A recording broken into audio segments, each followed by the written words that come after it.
დღემშვიდობით ეთერშია გადაცემა ახალი შუადღე გოჩასთან ერთად. ბედნიერ და წარმატებულ დღეს გისურვებთ და რა თქმა უნდა დღევანდელი ჩვენი გადაცემის სტუმარი უნდა წარმოგიდგინოთ მომავალი ფილოლოგი, პოეტი თორნიკე ჩხიკვაძე. მოგესალმებით ბატონო თორნიკე, მადლობას მოგახსენებთ რომ მოგზავნით ჩვენთან გადაცემაში ბედნიერ წარმატებულ ეთერს და დღეს გისურვებთ და რა თქმა უნდა დღეს ვისაუბრებთ პოეზიაზე.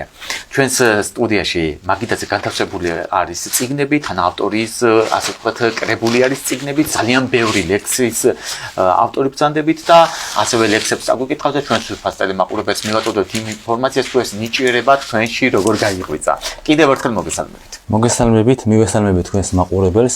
დიდი მადლობა მინდა გითხრათ პირველ რიგში მოწვევისათვის თქვენს ტელევიზიას. მე რამდენიმე გადაცემას გადავხედე და მადლობა მინდა ასევე გითხრათ იმისთვის, რომ თქვენ ხელს უწყობთ ავტორთა წარმოჩენასაც. მადლობა, კიდევ ერთხელ მადლობას გითხრით და რა თქმა უნდა, თუ როგორ დაიწყო, ბავშვობის ასაკიდან დაიწყო, საწერე კალამი მოვიდა მუზა და შემდეგ უკვე საწერე კალამი აიღეთ და დაწერეთ ლექსი და პირველი ლექსი თუ გახსოვთ და რა თემატიკის იყო ეს ლექსი? პირველი ლექსი სხვადასხვა ლექსი ბრჭყალებში იწერებოდა სკოლის ასაკშიც კი, თუმცა არავინ არ იცის თუ მე მაშინ ვწერდი ლექსებს და ვერ დავარქმევდი ასე რომ ის ლექსი იყო. ეს იყო ბავშვური გატაცება, მაგრამ როდესაც მე უკვე სხვანაირად შევხედე შემოქმედებას და პოეზიას და დავიწყე ლექსის წერა, უფრო 18-19 წლის ასაკი იყო. 18-19 წლის ასაკში და თქვენ უკვე 100 ლექსის ავტორი ბრძანდებით და უბრალოდ იცით რომ მაინტერესებს როდის მოდის ხოლმე ეს მუზა, არის რაღაცა გარკვეული პერიოდი, შეიძლება იყოს თქვა ადამიანი დეპრესიულ მდგომარეობაში ან რაღაც სიყვარულით აღსავსე, თქვენი ლექსები როგორი ჟანრის არის, სამშობლოსადმი სიყვარული, პატრიოტული, სიყვარული ქალსა და მამაკაცს შორის, თუ სიყვარული თვითონ მთლიანად ადამიანებს შორის, ნუ აი როგორი ჟანრის ლექსები გაქვთ რომ მოგვახსენოთ და როდის ხდება ხოლმე თქვენი მუზა როდის გეწევათ ხოლმე რომ აი საწერე კალამს იღებთ და წერთ უკვე ამ ლექსებს? ლექსი მრავალთემატურია და ამას იწვევს სხვადასხვა ნანახი, განცდა, ემოცია, ინსპირაცია შეიძლება იყოს ქუჩაში თავს გადამხდარი რაღაც შევხვდით ამბავს, სამშობლო, ბუნების პეიზაჟი, რა თქმა უნდა ყველა პოეტის ერთ-ერთი მთავარი ინსპირაცია ქალბატონი, სიყვარული და ასე შემდეგ. მხოლოდ ერთ-ერთი ესე თემატიკით არ შემოვიფარგლებით და აი ესე არის თქვენ ბრძანეთ დაახლოებით 100 ლექსი მაქვს, თუმცა ეს არის უკვე ბოლო დროს დაწერილები. მე ვწერდი ბავშვობაშიც ვისაუბრეთ და ისინი არც მაქვს შეკრებილი და უბრალოდ ლექსსაც არ ვარქმევ. და ამ ეტაპზე მე რაც მაქვს ხელთ, ეს არის ასე ცოტა მეტი ლექსი. და ნუ რა თქმა უნდა პირველი წიგნის კრებული როდის იყო? აი ეს მაინტერესებს და რომელი წიგნი იყო? თვითონ წიგნის სათაურიც და რამდენი ლექსი არის განთავსებული და რა სიხარული იყო, როდესაც მართლაც ეს პოეტისთვის მართლა დიდი სიხარულია, როდესაც მისი პირველი წიგნის კრებული გამოიცემა. პირველი ყოველთვის ხომ მიცით რაღაც განსაკუთრებული არის და დიდი ემოციები დატვირთულია. რა თქმა უნდა, პირველი ლექსი თუ არსები 2017-16 წელი იყო, როდესაც დაიბეჭდა, წიგნს ქვია მზის არილი, ეს არის მრავალტომეული, მისი რედაქტორი არის ბატონი დავით ახლოური, იქ დაიბეჭდა ჩემი ლექსი და არც კი მოველოდი, აი ეს არის ძალიან დიდი სიხარული აღტაცება, როდესაც შენს ლექსს უკვე ხედავ დაბეჭდილ წიგნში, რომელსაც დროთა განმავლობაში წაიკითხავენ სხვების და მუდამ დარჩება და ალბათ კვარსაც ტოვებს ამ შეგიძლიათ რომ მაგალითად ის პირველი წიგნის კრებული რო გამოიცა, რომელიმე ლექსი წაგვიკითხოთ თქვენთვის საყვარელი გამოჩვენა. ნუ რა თქმა უნდა პოეტიზმის ყველა ლექსი როგორც საკუთარი შვილი, ყველა ლექსი გიყვართ, მაგრამ მაინც განსაკუთრებული დატვირთვა თუ აქვს იმ ლექსს და ის ლექსი რომ აქ წარმოდგენილია რამდენიმე წიგნი, ყველა ვერ წამოვიღე და ის იმ მზის არილში, რომელიც დაიბეჭდა ლექსი, აი აქ თავმოყრილი მაქვს ჩემთვის ცალკე და წავიკითხავ ბლოკნოტიდან. კი ბატონო, შეგიძლიათ. ეს არის ლექსი სიყვარულზე. სიყვარული. კი, პირველი ლექსია, ძველი ლექსია, ეს არის ფილოლოგობამდე დაწერილი, სანამ ამ სპეციალობას ავირჩევდი. შენს გამო შევძრავდი სამყაროს, საკუთარ სიცოცხლეს დაგითმობ. უფალმა შენგან არ გამყაროს, ყოველ წამს, ყოველ წუთს გაგითმობ. მოვივლი მინდორს და ხეობას, დაგიკრებ რაცია ვარდია, დარც გიქცევ სილაღედ მხნეობად, გავკაფავ, ეკალ თუ ბარდია. არ დაგთმობ, მე ჩემად გიგულე, დღეს შენი მტერიც კი ჩემია, რომ ახლა გვაშორებს მანძილი ნათელიც ჩემთვის კი ბნელია. თითქოს და გავიდა ზამთარი, თუმცაღა სულს ყინვა რა დატანს, შენი თმსურს რომ ვიყო გამთბარი და დარდეებს ნიავსაც გავატან. არ მინდა უშინოდ გათენდეს, არ მინდა დარებო იავოთ, იქნებდა ეს გულიც გამთელდეს, იქნებდა ერთადაც ვიაროთ. ბრავო. ძალიან კარგი ლექსი არის, კარგი რაღაც ემოციებით არის დატვირთული და ну შემდეგ ალბათ რა თქმა უნდა სიყვარული არის ისეთი რამ, რომელიც მართლაც ადამიანებს ასაზრდოებს და გარდა ამისა, რომ სიყვარული აუცილებელი არის, კიდევ არის ის, რომ უნდა გქონდეს არა მარტო ადამიანების მიმართ, უნდა გქონდეს სამშობლოს მიმართაც სიყვარული. შვიდობა უნდა გსურდეს და აი ეს ყველაფერი პოეტისთვის რას ნიშნავს, რომ ეს ყველაფერი შემდეგ აიღო საწერე კალამი და დაწერო მუზა როგორ მოდის ხოლმე თქვენთან. აი არის მომენტები, ხო შეიძლება რომ რაღაცა გააზრებულად გაქვს, მაგრამ ან უცბად შეიძლება რაღაცა სხვა საქმეში იყოს გადართული და აი მაშინ გეწვიოთ ეს მუზა. კი, მუზა ძალიან ბევრ სიტუაციაში შეიძლება გვეწვიოს. თქვენ ახსენეთ სამშობლო. სამშობლოზე რამდენიმე ლექსი მაქვს და ერთ-ერთი ინსპირაცია რა თქმა უნდა ეს არის.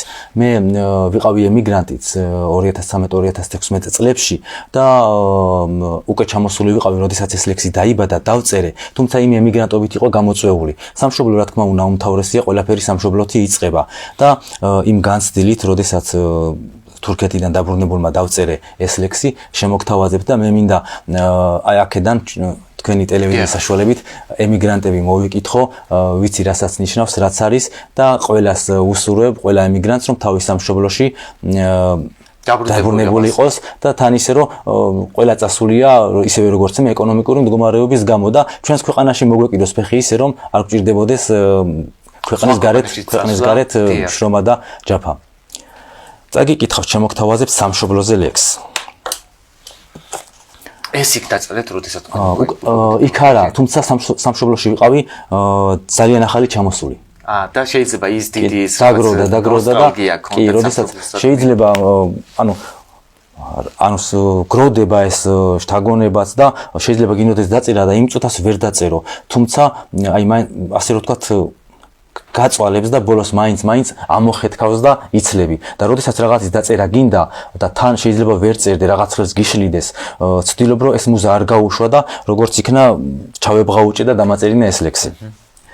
გამთენიისას ჩიტის ხმები ისე מחარებს, მეუბნებიან რომ სიცოცხლე არ დასრულდება. ყოველმა წყენამ გარდასრულმა თავი დახარეს, ალიონია და საათი 6 სრულდება.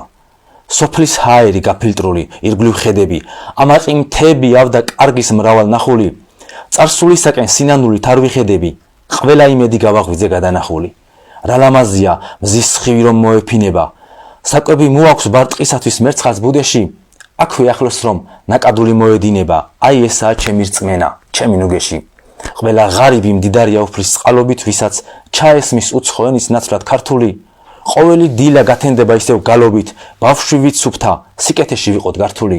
შემომთავაზოს სხვა სიმდიდრე, ხარბად ვინაც რომ, ჩემი სამშობლო თუ გავცვალო იქ და ვინაც რომ. მართლაც არ გაიცვლება სამშობლო, იმიტომ რომ ჩვენ ქვეყანა მართლაც განსაკუთრებული არის, დიდი ნიჭიერებით ახსოვს ადამიანები ცხოვრობენ ჩვენს ქვეყანაში და მართლაც ჩვენს ემიგრანტებს უნდა უსურვოთ დაბრუნება. ნუ მდგომარეობაც ალბათ იმედია და მე ვიმედოვნებ, რომ გამოსვლდება ყველაფერი და ჩვენ საქართველოში ასე ვთქვათ, გაბრწყინებულ საქართველოში ვიცხოვრებთ. ნუ რა თქმა უნდა ჩვენ უკვე ვისაუბრეთ სიყვარულზეც დაწერეთ ლექსები, ქალსა და მამაკაცს შორის ტფობაზე, არის სამშობლოსადმი პატრიოტული ლექსი სიყვარულით გამორჩეული და თუ არის კიდევ მაგალითად თქვა აი ბუნების რაღაც სილამაზე დაინახე ეს აღიქვე, იმიტომ რომ მართლა საოცარი ბუნება გვაქვს ნებისმიერ კუთხეში რომ მოვხვდეთ განსაკუთრებით მთიან ადგილებში, აი ამ შემთხვევაში როგორ ხდება ხოლმე. შეიძლება იმოგზაუროთ, მე ან იმ დროს მოხდა, ან შეიძლება დაბრუნდით და შემდეგ ვთქვით თქვენთან სახლში მოგივიდათ მუზა და დაწერეთ ეს ლექსი. ჩემი ლექსების უმეტესობა დაწერილი არის ჩემს ულამაზეს ხეობაში, მე სოფელ ატენიდან გახლავართ და იქ იწერებოდა ეს სამშობლოზე ლექსიც სწორედ იქ. და როდესაც გარეთ გამოვდივარ აივანზე, პირდაპირ ის ამაყი მთები, ლექსში ნახსენები, ყველაფერი ფანჯრიდან ჩანს ნათლად. და ულამაზესი ხეობაა და ულამაზესი სოფელია ეს ატენი და ეს ახალი ლექსი, რომელიც მე მინდა წაგიკითხოთ, სწორედ იმ ბუნებას და იმ ატენის ხეობას აღწერს. შემოგთავაზებთ ეს ახალი ლექსი არ არის ამ ტომელთა წიგნებში. არ არის, იმიტომ რომ ეს არ არის დაახლოებით 2 კვირის დაწერილია და არ არის. აი ეგ შემოგთავაზებთ. ნუ ალბათ ისეთი ლექსი თუ როდესაც გადმოწევ ფერებსაც კი აღგოთ კადრებით ცოცხლდება, როდესაც აი თქვენ წაიკითხეთ ლექსები, მე უცბად რაღაცა ესე იგი ფირის სახით წავიდა უცბად კადრები წარმომოსახვა, რაც წაიკითხეთ ძალიან კარგად გადმოცემული ლექსი. ეს ლექსი ეძღვნება ჩემს ულამაზეს სოფელს ატენს, ჩემს კუთხე კუნჭულს. დანახვისიდან ვით ქართლის მჭვრეტი, ხელისგულივით მოჩანს ხეობა. არ მეგულება ატენზე მეტი მათამამოს და მომცეს მხნეობა. ატენის ციხე და ვერეს ციხე, ამაყად მცველნი მრავალმტერისგან. შემოსეულნიც აქ უკანი ხევს დროს აღარ ჩანდა რამე მტვერისგან. მთავარანგელოს, ბარბარეს წმინდას, კვირა ცხოველს და მრავალ სალოცავს, დაუცავს მუდამ, ისევ გაწმინდავს, შავი ღრუბელი მოსდგება როცა. კვლავაც არ ქრება სანთელი ხუნგალს, აქ დაძმის ხსოვნა რჩება მარადის. ბედნიერება ხან სასჯელს თუ ჰგავს, ვინ არ იცოდა თუმცა მანამდის. ატენურ საქებს ვახუშტი, საბა, ღვინის ვინ ციცის ფასი და გემო, ან საცივისას აჯობებს საბა სხვა ნეტარება შენ ლხინო ჩემო. ბავშვობაც გაჰყვა მდინარე ტანას, ამბავს რომ ყვება საუკუნეთა, მანც თავის დარდი მტკვარს ჩაუტანა იქ, ხიდის თავთან გზას რომ უკვეთავს. ვინ არ ნატრობდა ღონეს ჯეფირის, ქვა მისი მთიდან სოფელს დაჰყურებს, ლეგენდად რჩება ახლაც ჯებირის, ამბებს ყვებიან და უკვირს ტყურებს. გავხედავ როცა ატენის სიონს, შემემატება შვება და ძალა. ლოცვებს გაატანს ხეობის სიოს, ის ყველა ვარამს ერთიან კრძალავს. დანახვისიდან ვით ქართლის მჭვრეტი, ხელისგულივით მოჩანს ხეობა. არ მეგულება ატენზე მეტი, მათამამოს და მომცეს მხნეობა. ბრავო.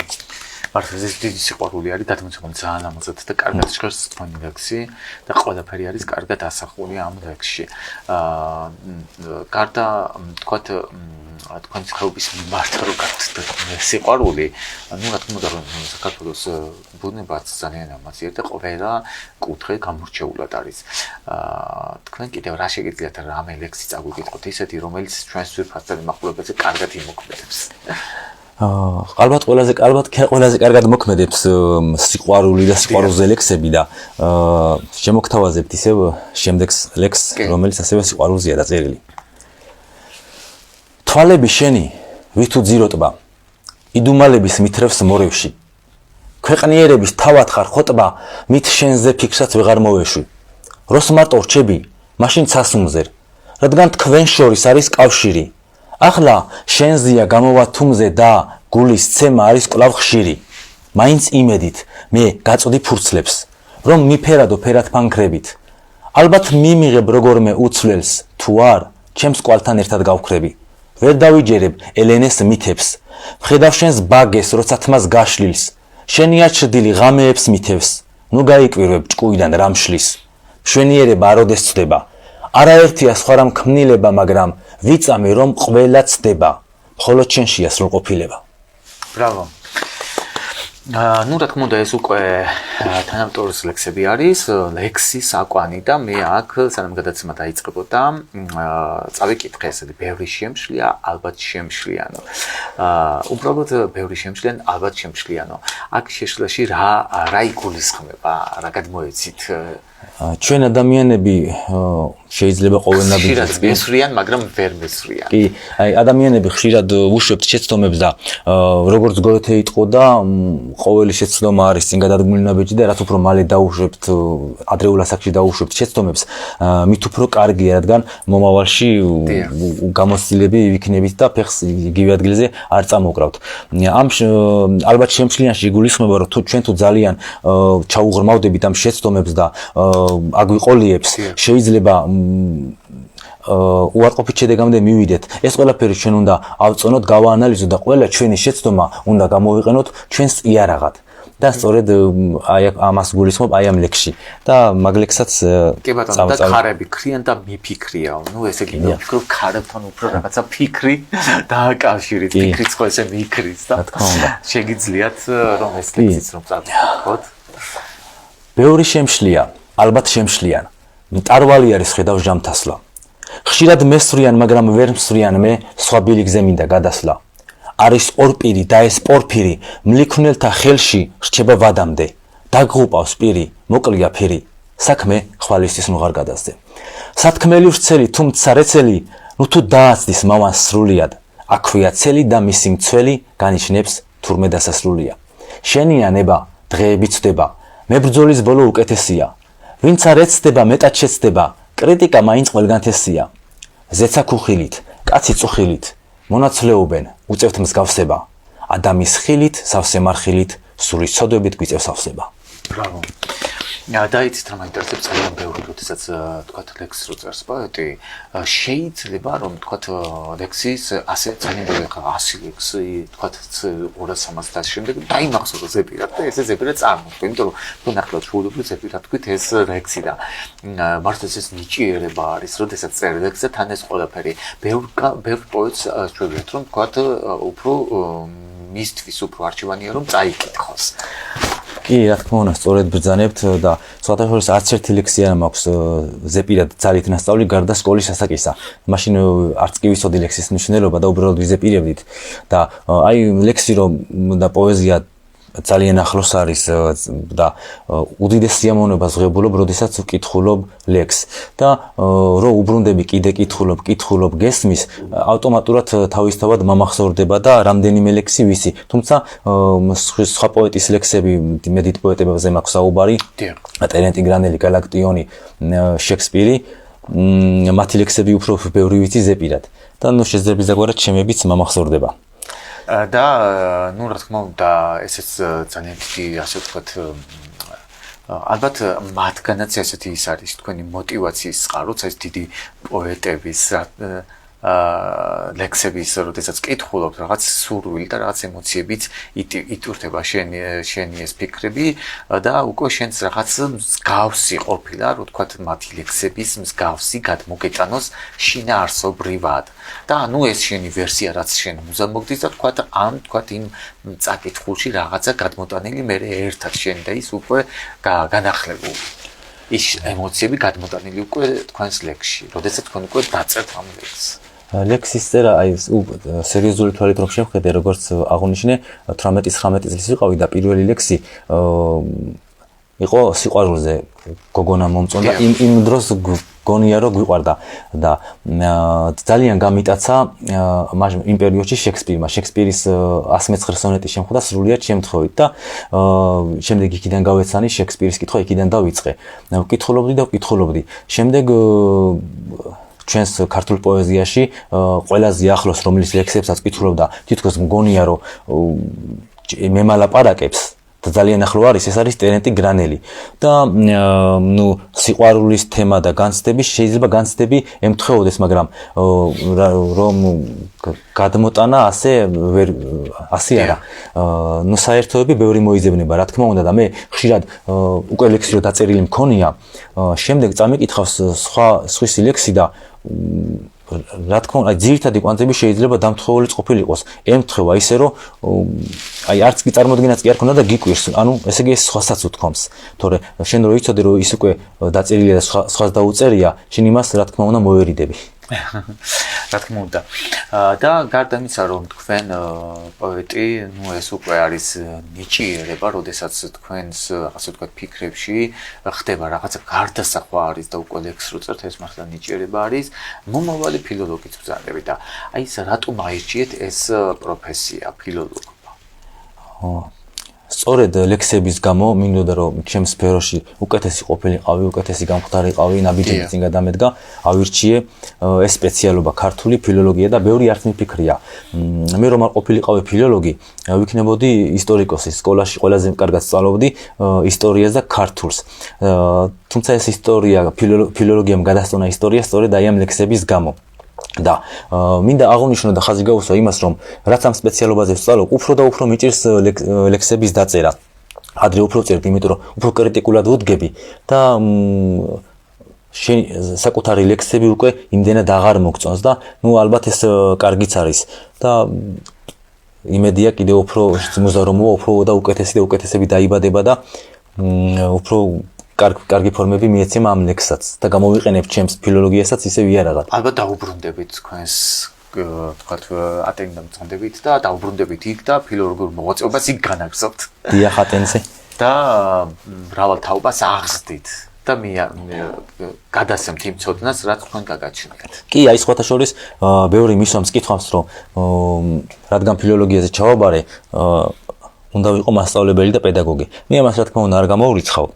ძალიან კარგი საქმიანობაა მომავალი თაობის აღზრდა, განათლების ცოდნის გადაცემა, თუმცა ისევ და ისევ მე სწორედ ლექსების გამო ავირჩიე და არა პედაგოგობის გამო, მაგრამ ახლაც ამ ეტაპზეც ცოტა რთული პერიოდი გვაქვს, გამოცდები გვიახლოვდება ჩვენ, სამასწავლებლო გამოცდები, სამაგისტრო გამოცდები და ამ სამასწავლებლო გამოცდებისთვისაც ვემზადები.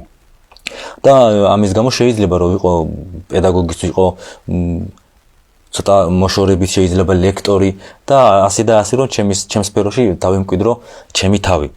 თქვენ ისევ ჩემი სოფელი ახსენეთ და შემდეგში ისევ ლექსს წავიკითხავ, რომელიც ასევე ჩემს სოფელს და უფრო კონკრეტულად ეხება ჩემს პაპა ბებოს.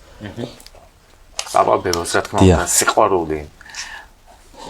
აი ეს ლექსი არც ისე შაშანდელი დაწერილია და აქ არის მოგონებები ჩემი ბავშვობისა და ჩემი პაპისა. მე ყოველ წელს ჩავდიოდი სოფელში, ყოველ არდადეგებს იქ ვატარებდი, თბილისში ვცხოვრობდი, მაგრამ არდადეგებზე სულ იქ მივდიოდი და პაპა და ბებო რამის საკუთარი მშობლებივით მიყვარდა დღემდე და ბოლო წუთებიც პაპამ ჩემთან ერთად გაატარა 2018 წელს.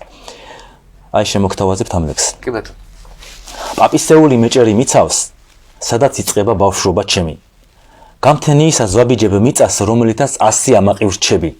ყოველი ღამით კედლები ძველი შემახსენებენ ბებოს ნაუბარს და მონატრება რარიგად მწველი სხვა მოგონებებს მხარსაც აუბამს. ეზოში სუნთქავს მოხუცი თუთა, ჭერს ტოტებით რომ ეალერსება. ესაუბრება შორიდან თუ მთა გულის სევდიან ხენით მევსება, კლავაც მგონია ავდგებით დილით, ბებოსთან ერთად მოვიტან შეშას, აღმართებს წუთში ერთად ავივლით, ჟამო მუხთალო გაიტან შენსას. პაპი მაგრჩევებს მოვისმენ ახლაც, ხედავ, დამრჩენი არ ვინ არაა, თურმე რამდენი სიკეთი ახლავს იმ სახლს, რომელიც ჩალანგარაა. ბრავო. და ნუ რა თქმა უნდა ბევრი რამ ხოსავდეს პაპა ბებიებმა და შთამომავლობიდან ასე გადმოეცემათ ხოლმე და ხომ არ იყო მათში თქვათ ეს ნიჭიერება ლექსების დაწერა. ან წერან ლექსების წერა გამოირჩეოდა ბები ან პაპა. ლექსების დაწერით არა, თუმცა ბებია ხელოვნებასთან ახლო იყო. ცეკვა თამაში განსაკუთრებით უყვარდა და ძალიან კარგად უკრავდა ფანდურს. მეზობლის ბავშვი გადმოდიოდა ხოლმე დია ხალხური სიმღერების პირად იცოდა. ყოველ დღესასწაულს არც დღესასწაულს არ გამოტოვდა და იქ აამღერებდა თავის ფანდურს და მეზობლის ბავშვის გადმოდიოდა ხოლმე ჩვენთან და ასწავლიდა აი ამ ფანდურზე დაკვრას. და ლექსებს თუმცა არ წერდნენ როგორც თქვი, მაგრამ ლექსებს წერს დედაჩემი და ბევრი მეუბნება რომ ანუ დედის კვალზე წახვედიოდა. სხვათა შორის ჩემს ძმასაც აქვს ლექსები, მე ერთი ძმა მყავს და ნუ შეიძლება მართლა დედის გავლენით წამოვიდა და აქაც ამოიხეთქა. შემდეგი ლექსიც შემოგთავაზებთ. ლექსები იწერება გამოცდილებით, ნანახით, განცდილით და აი ესეც შემდეგი ლექსი. ეხლავე ყველას გვაქვს ჩვენი ტყავი კანჯარის. თითო სურვილით დღე გვიმოკლდება. ხშირად მოგვიწევს ასხმა აბჯარის, ლაჩარი ვიცით 100 ჯერ მოკვდება. აქ ირგვლივ დანტეს ჯოჯოხეთია და სადღაც ახლოს სალხინებელი. სიკვდილის სიცოცხლე ხან სულ ერთია, დარჩი საკუთარ თავის მხლებელი. სამყარო უცხო კლოუნის თვალში. გარშემო ბევრი ჰანსი ბიოლის. მართალი ისევე ხვევა ბრალში. გვგონია სხვისი ყოფნა იოლი. ბოლოსინანებს შეცდომას ლირი. გვიან შეიცნო რომ კორდელია. უფსკრულია და ამაოწყვირი. გამოთხოვების წინ ორდერია. ბრავო. საინტერესო ლექსები გაქვს ძალიან. მე მომეწონა. თოვანებას ვერ მამა.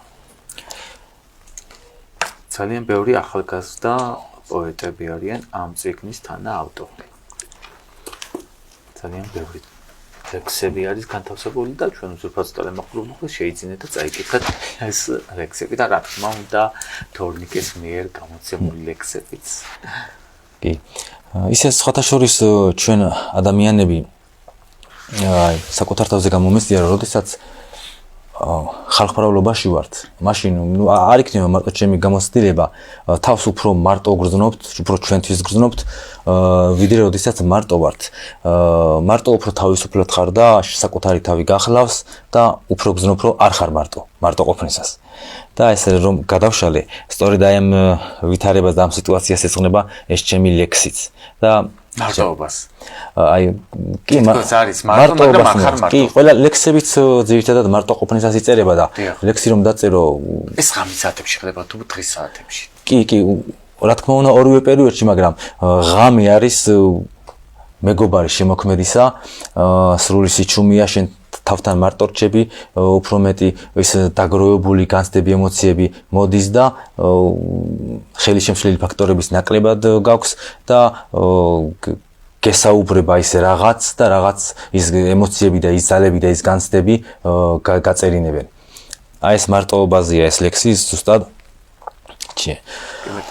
ირგვლივ ამდენი ხალხია, მათში ყოფილხარ მარტო. ძირს დაუხრია ვაზს რტო, ფესვი რომ მაღლა მარხია. ყური დაუგდეთ წყაროს, წმინდას და სპექტაკლს. ვესწრებით სპექტაკლს მთელი სამყარო. უფრო ყოფილა ჭორი, მიმზიდველი და სადა.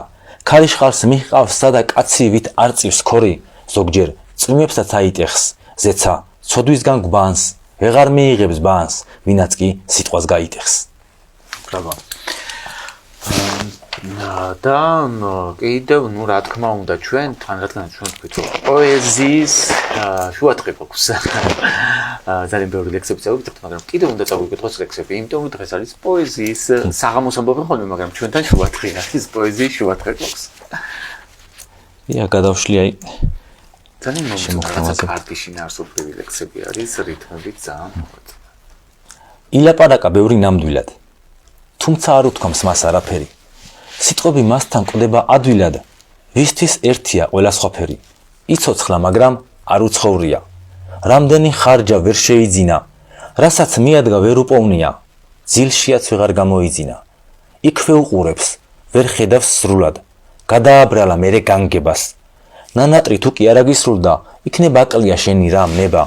ნუ განრისხდები სხვაზე ძალიან, არავინ ტყუის, შენივე გარდა. მზეს თუ ვერ ხედავ, იქნებ ბრალია, ოთახში სარკმელს შესწიო ფარდა. როდესაც წერთ ხოლმე ლექსებს, ეს ბლოკნოტში გაქვთ თუ ზამე ფურცლებზე ესეც ხარ სასწრაფოდ ხო არის უცბად მუზა მოგივიდა და არ გქონდათ ბლოკნოტი?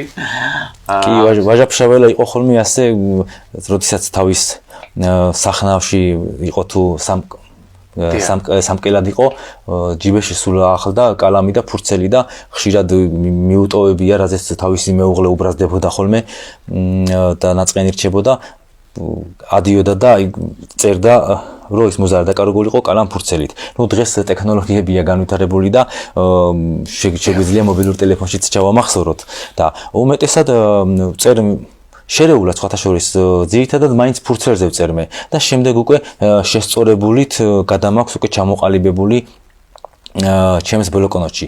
თავიდან როდესაც წერდი ხოლმე ლექსს, ვცდილობდი რომ აი უცებ გამომეტანა რო გიხარია, რომ გააცნო, აი სოციალურ ქსელშიც აქვეყნებ, აკითხებ რომ მე აი ლექსი დავწერე და თავიდან ყველა ლექსი გონია ბოლო ემოციისა როა ძლიერი და კარგი. და შემდეგ უკვე სხვანაირად აფასებ და იმის თქმა მინდა რომ ლექსები ახლა ამ ბოლო დროს ვკვირდები რომ არ უნდა გამოვაქვეყნოთ მზეზე, მაშინ ვერ უნდა გამოვიტანოთ, რადგან პაპა ჩემი იყო დურგალი, პარალელი მინდა გავავლო, როგორც დურგალი ნაკეთობას რომ აკეთებს, იმას შემდეგ უკვე უნდა დახვეწა და უფრო გასალაშინება და უფრო იხვეწება და რამაზი ხდება და ლექსად შემდეგ იქ პოულობთ ისეთ რაღაცებს, რომელიც შეიძლება იყოს რაღაც შეცდომა, მაგალითად ერთი და იგივე სტროფში უკეთესია თუ ლექსში არ იქნება გამოყენებული, მაგრამ მით უმეტეს ლექსში ერთი და იგივე სიტყვა რომ მეორდება, ან კავშირები რომ მეორდება, შორისდებულები უკეთესია, ანუ ჩამოვაყალიბოთ და გავასალაშინოთ ასევე ლექსებიც და დრო უფრო დახვეწა, ასე რომ ვთქვათ, როგორც ისევ და ისევ დურგალი თავის ნაკეთობაზე მუშაობს. პოეტიც თავის სასამართლო ლექსებზეც მუშაობს და ხდება ამ ლექსის შემდეგ უკვე კარგი ფორმით წარმოდგენა. და რა თქმა უნდა თქვენ აღსანიშნავად მე ჩავდიოდი ხოლმე სოფელშიო და ეს სოფელში ყოფნამ რა მოგცათ თქვენ ბავშვობის ასაკში რომ მიდიოდით ხოლმე.